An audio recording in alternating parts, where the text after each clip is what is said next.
You ask Tiger to solve. This deals with linear equations with one unknown. The final result is p equals 7. Let's solve it step by step.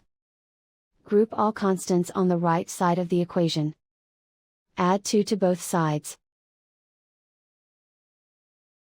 Simplify the arithmetic.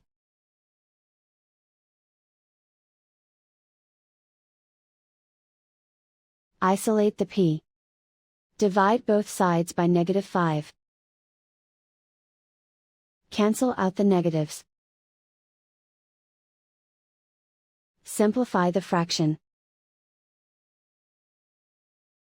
Cancel out the negatives. Find the greatest common factor of the numerator and denominator. Factor out and cancel the greatest common factor.